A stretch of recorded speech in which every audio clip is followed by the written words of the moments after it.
What's going on? Move the mouse back in the town of Rosewood. And I wanted to do something today that came up in the last episode. And then, of course, Overcharge Egg did a video kind of similar to something that I was thinking. Last episode, we dropped in a bunch of park gates. Where did we do some of those? Down here? Yeah. So we got people moving around on foot. We could charge them for taking these little cut-throughs. And I dropped a fair number around the city. But there's a spot over here where a ton of pedestrians are walking around, and that's on game days.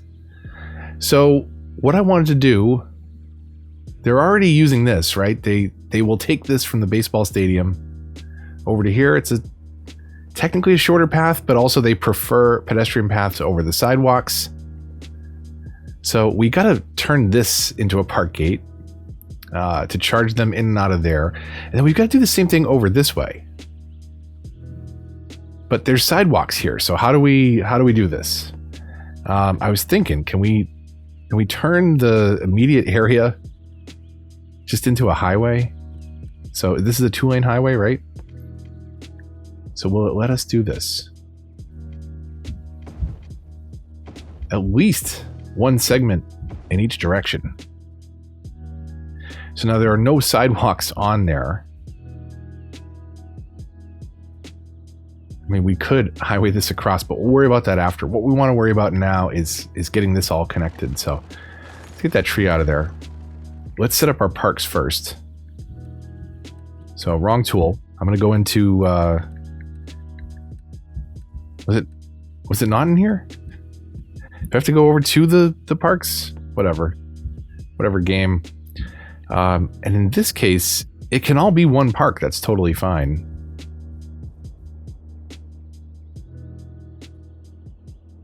So is that part of the college technically right now? It is. We can separate that though.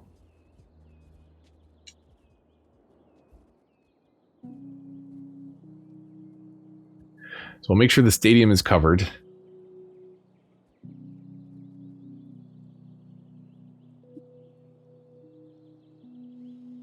That's fine, because we still want that to be part of the school. What we want though is the areas where the park gates are. We want that to be a park.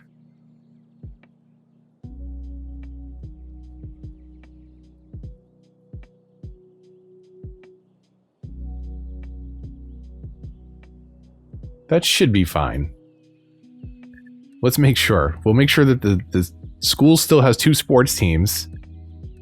And we'll make sure that these gates can go down. So a small main gate. I don't think we have a gate in this area anywhere. And we're presented with our first problem, which is we're going to have to think about how this comes back down. Because the highway is not zonable. All right, so let me mess around with these a little bit, snake some footpaths in, get, 4 park gates in, and I'll be right back. All right, so we've got the predominant, most important part of the build done, which is just some footpaths connecting from baseball over to this street, and from football across the street over to here. It looks a little wonky with the footpaths. I do like how they bend though, and they're not just, straight connections. I think if you look at it from the wrong angle overhead, it looks kind of silly at best, but honestly, like first person perspective, down here on foot, it really doesn't matter. And how, we can change that around a little bit is always with some trees. Fill in some of those gaps a little bit. And we'll mix a bunch of different trees from the palette in here. Sorry, hold on. Motion sickness. Tune out for a second. Hold on. We don't need to see that. Now I didn't use the tree paths. I used the standard paths because what we can do now is kind of come in here with the occasional tree with some color and space them out kind of equally to fill in some of the gaps, but also give us some idea of design that actually went into play here. We can try and get these kind of across from one another. You could stagger them too. Do whatever feels right. Put a tree in and then give them a friend, because everybody needs a friend, even the trees. To somewhat paraphrase Bob Ross. Where can we get this to?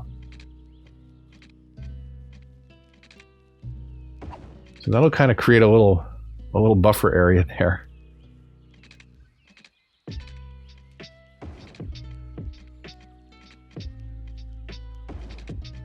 And get as close as we can down here. Will let us connect straight up. Of course not. We could bend away just a little bit though.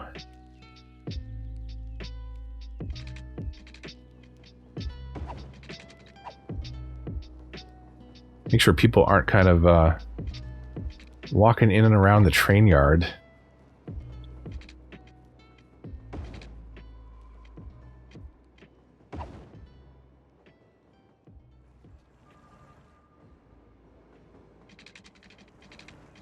Block this zoning off for now. I don't think we're going to use it. And once we fill that backspace in with trees, once we decide kind of how far back everything is and decorate a little bit, the trees will be one of the last steps to fill in this little area here. And then maybe a light touch of trees up along the ridgeline to give us some depth in our view there. I don't know. Maybe not. But that will hopefully help us generate a fair amount of money. If we go back into here and inspect on the park, we could even, since there's no real way for them to complain, since that isn't, let's double check. Is this accessible to pedestrians that don't go through the park? Technically not, because this here is a highway which does not have sidewalks. I enabled this back to a street so that I could snap a park object to that. The other three are highway which don't have crossings. So you could get across here, I guess. I don't know why you do that, but you can't get to the train station. Well, technically you can, I guess, if you walked all the way around the block that way. So let's just upgrade one segment in the middle just to make sure.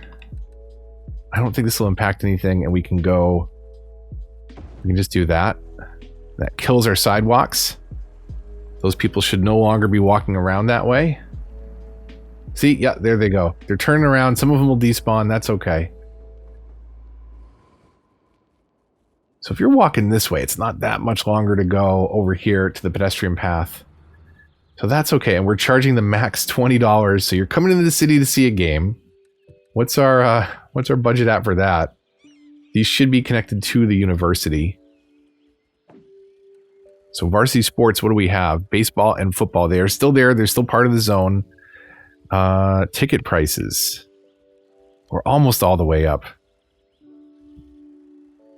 So we'll try and make some more money off the tickets. Ticket price all the way up, and jacking the price all the way up here. Now these are people that are not here for games. I don't think. These are people that are just using the train station, but they're having to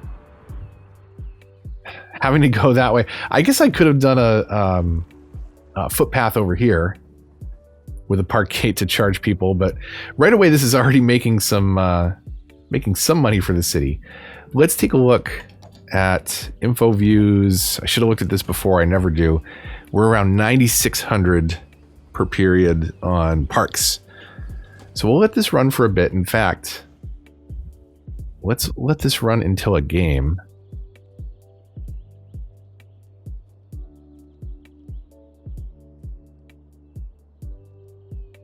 Isn't there a schedule?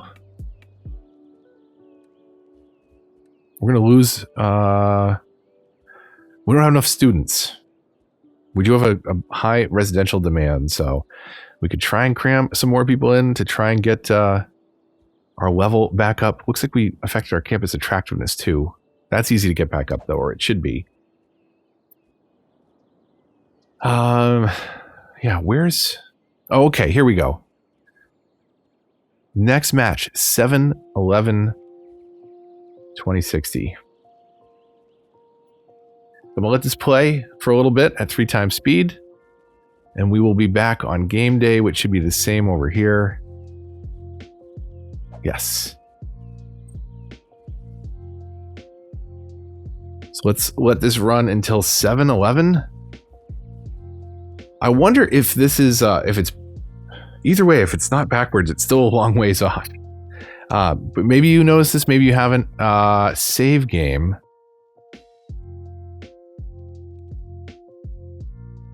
So the actual date in game is reversed.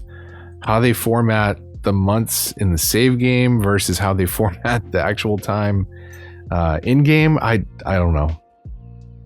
It was reversed. I don't know if they fixed it. I won't be able to tell until we get out of so 6-6 7-6. So that is the other way around, right? That's the European way of doing things. Day, month, year, getting bigger as you go up. It kind of makes sense. We don't do that in the States. We do month, day, year. And again, if we go into here, let's see. So you have month, day, year. The save was July 14th because there's no 14th month. Let's see, in-game is month, day, year. So if you look at the right-hand side, the date in-game for Wood Garden is October 30th, 2054. So again, month, day, year here. In game, day, month, year. I don't know why they do that. I'd be fine if they adapted it to the European way in game, top to bottom. I just wonder why in save games it's one thing. That is the date it was saved and the in-game date, and then it's different here in the actual game. So, anyways, we're waiting 5 months. 5 months for our next game. It's kind of odd how spaced out those are. Right? 12, 20, February, March, April. Okay, so are those backwards right there? Because 7-11, 2060. There's 2 games a year, if that. Not even a game a year. That's what we're paying the stadium upkeep cost for. Upkeep $4,000 a week to play a game a year. Okay, well, there will be a game soon enough, and when that happens, we're gonna take a look at our budget one more time. 9,600. We're hovering pretty steady there for our parks budget. We'll see what happens. Can we inspect in the actual park? Actually, is this the main gate? Income 1,620, expenses 96. So that's a moneymaker for us. We'll be back when it's game day. I know I've said that before, but I mean it this time. So we'll be back So I'll be right back when it is game day. I'm pretty sure I said that before, but I mean it this time. All right, as game day approaches, and it's still 2 months out, but people seem to congregate at the stadiums pretty early. I figured I'd bring up the park info so you can see, yeah, they're lining up at both stadiums. They're starting to get a crowd of cars out front. And if you're not coming in from the city, you're probably coming in from the train, and sure enough, there we go. So actually our money just about doubled just for one game. And this is obviously just exploiting this technique in one small part of our city. So we're seeing just an insane amount of visitors come through here. So we'll let that play it out. We'll let the game do its thing, see when people actually leave, and I'll keep it up on this screen. Let me peek for fires or any disaster. There we go. Hold on a second. Hopefully that won't spread too much. It legit just jumped a building ignored that one in the middle and the fire jumped over there. I have a feeling they're stealing cable or something. There's some link between those buildings, so you'll have the police go check that out afterwards. 5,400. Not bad. Not bad little money maker there, just by having a bit of a glitch of the mechanics, right? Because by preventing travel on the sidewalk, we're forcing them to take those footpaths, which just happen to be behind those park gates, and we've done the same thing over here on the backside. Change one little segment to a highway to prevent that from being a connected pedestrian networks. They have to go around the front side of the stadium. They have to go through the park gates. Now, it'll be interesting to see too if they win. We're jacking up the ticket prices and jacking up the prices on the park here for people. So we'll see if that affects attendance negatively. I don't know. We'll leave the park area up though, at least through December. Let's see when the game actually lets out. I know they only happen once or twice a year, so they must take an awful long time to actually play out. But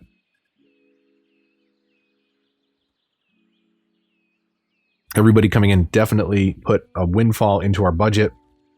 We talked about it last episode. Like, the budget's in the negative right now. It's in the red, but it's in the positive more than it's in the red, which ultimately the city is a moneymaker. It's just a little slow. Doing something like this, though, doesn't cost a lot of upkeep.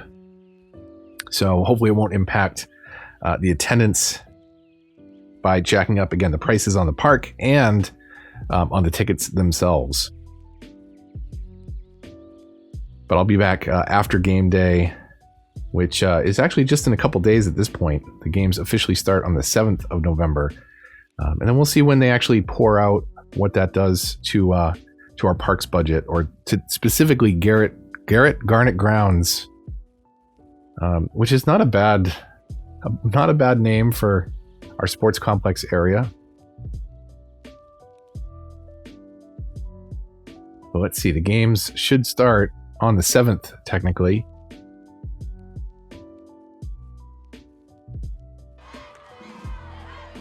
There we go. And just like that, they've started. So let's let them do their thing, and we'll see when they start pouring out. And again, what that does to our parks budget.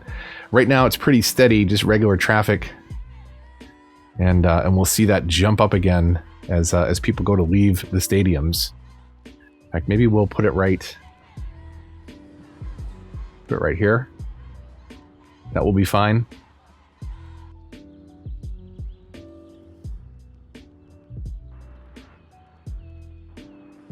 So it looks like the games take just over a month in game, and we're going to see our visitor count climb way up really fast, as well as our income should bump up.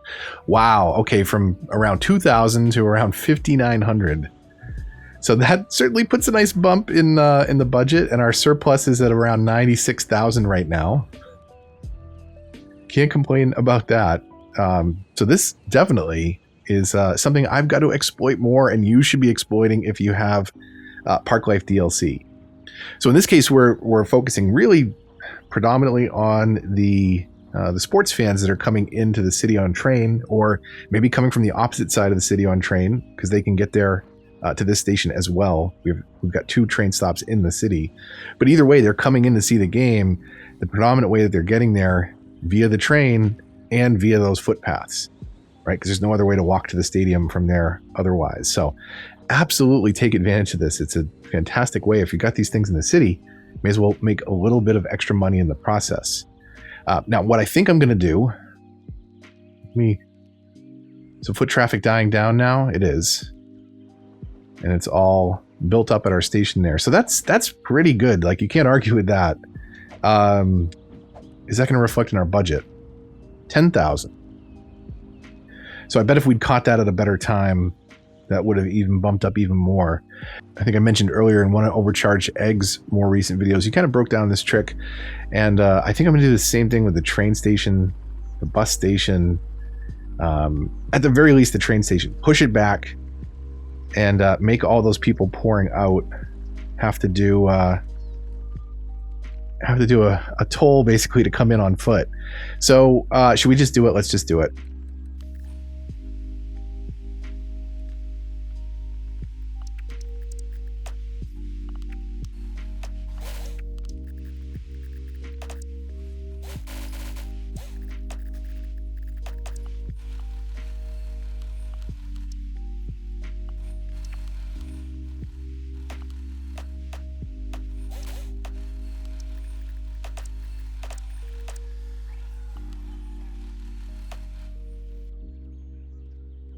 Now, one important thing to consider is if you do something like this, you need police and fire coverage for your train station.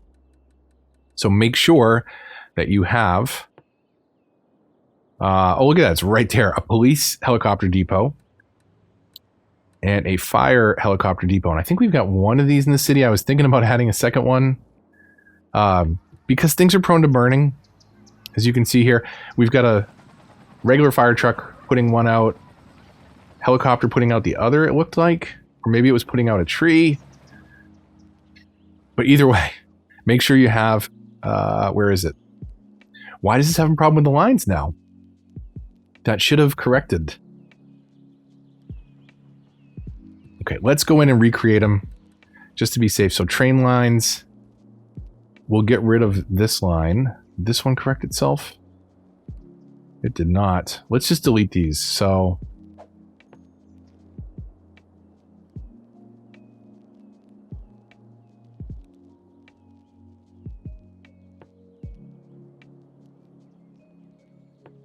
it's going to be these 4 stops and then coming back.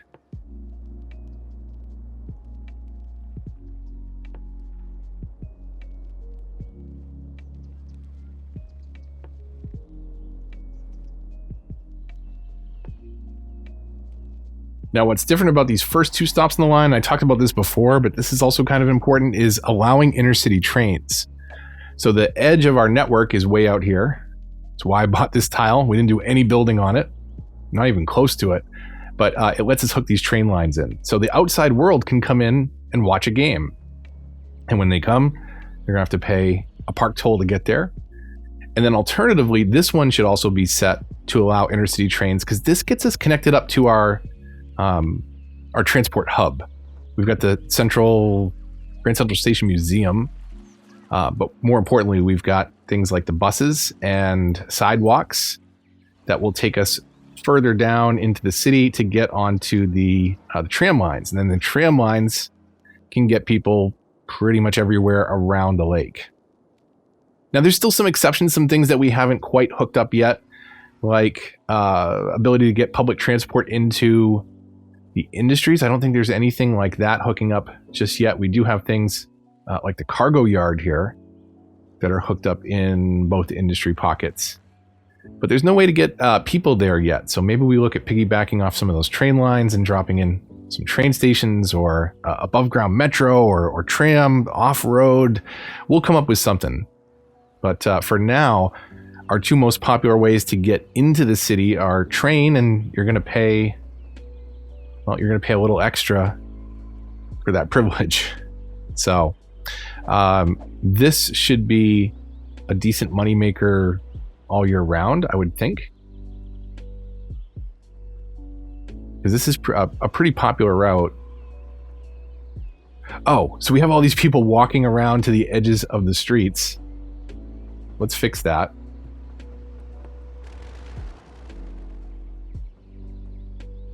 So here, we'll just delete this.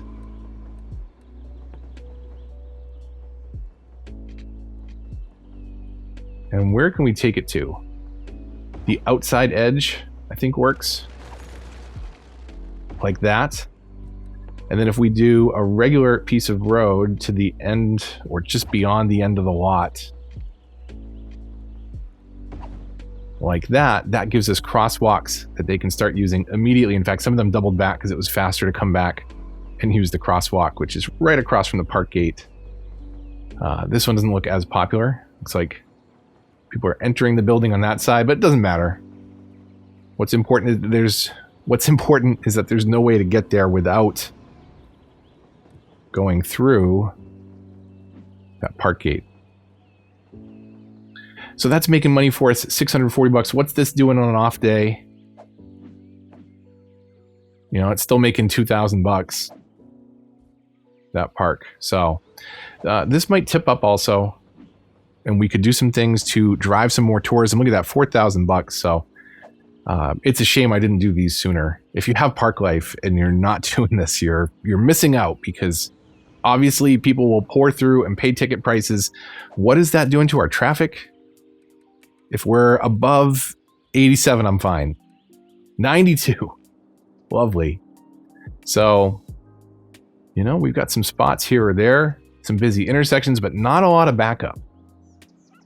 A little bit here, right? This is busy, but this is also our busiest junction of tram lines. So, I was just about to say nothing bad going on, but I did see this as I went to hit the cinematic camera. Let's pretend that's not there. Let's pretend that's not going to be a big barn burner, and we're actually going to get to it. But hopefully today's video was, I don't know, entertaining, educational, informative, something. One of those things. If it was, likes, comments, shares, they all help the channel a lot, and they are greatly appreciated. If you're new here, subscribe for more, considering the bell to get notifications for updates in this and other series. I've got this console build happening right now, Season 10 of the Let's Play. I'm also doing a live stream on Wednesdays, and that's actually what content was about earlier this week, was kind of catching up from a disaster that happened. But for the most part, new content Mondays, Wednesdays, Fridays. Wednesdays is usually a live stream PC build. And keep checking back for more. Links below in the description of things like the Discord. If you've got questions, great place to ask. People play on all platforms over there. And we talk about other games too. In addition to that, if you'd like to support the channel, again, links to that and all those other things in the description down below. Thank you so much for the support. Have a fantastic weekend, and we'll see you on the next one. Until then, this is Move the Mouse, signing off.